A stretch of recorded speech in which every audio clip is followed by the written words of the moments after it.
September 5, Huwebes. Magandang umaga po. Iniimbestigahan na ang posibleng paggamit umano ng biological weapons ng NPA o New People's Army. Ito ay matapos malaman na may mga nakakalasong bakterya sa sumabog na landmine sa Pantukan, Compostela Valley nitong Martes, kung saan 7 sundalo ang nasugatan.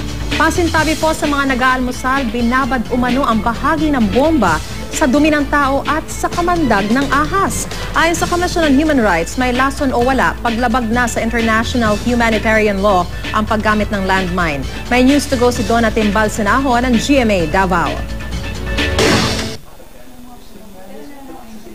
Nangitim na ang mga sugat na tinamo ng 7 sundalo mula sa mga shrapnel na mga natapakan nilang landmine sa Pantukan, Compostela Valley.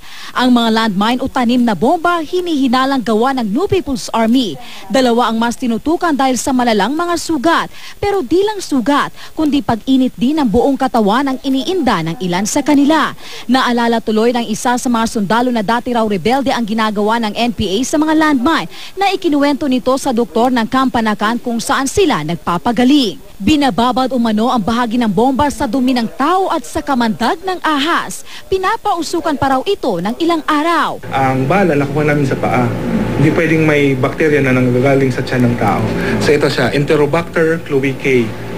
Tapos Streptococcus agalactiae. Kung titingnan natin yan sa libro o di kaya i-search natin yan sa Google, yun ang mababasa natin. Common flora siya, meaning nandyan talaga siya sa tiyan ng tao. At nang isailalim sa toxicity test ang mga shrapnel, natuklasang meron itong 2 uri ng bakterya, ang Enterobacter cloacae at Streptococcus agalactiae. Mga sharp objects, sinasama nila yan. Kaya pagka tumama siya sa katawan natin, as nakikita ninyo naman, talagang babaon siya. At napakahirap tanggalin yan.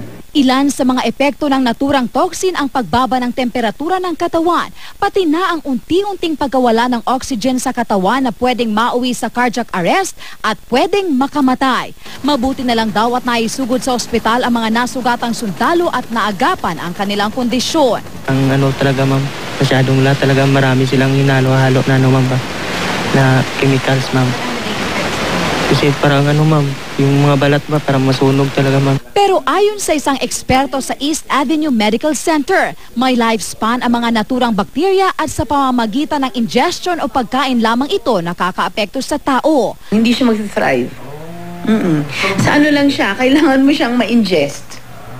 At pumunta na ulit siya sa gastrointestinal tract. May lason man o wala, labag daw sa Comprehensive Agreement on Respect for Human Rights and International Humanitarian Law ang paggamit ng landmine ayon sa militar.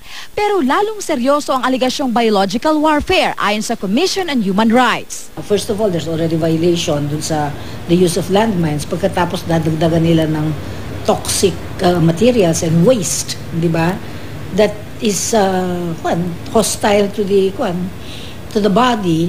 Then this puts them in question with respect to their the integrity of their forces. Inundinan na ng Malacanang ang paggamit ng landmine bago pa man matuklasang may lason ito. Pag IED talaga ang pinag-usapan, that really violates every rule in anybody's book. That OPAP came out with a statement recently that that we should go back to the table and start talking again. These are incidents that make it difficult, but we will plow on.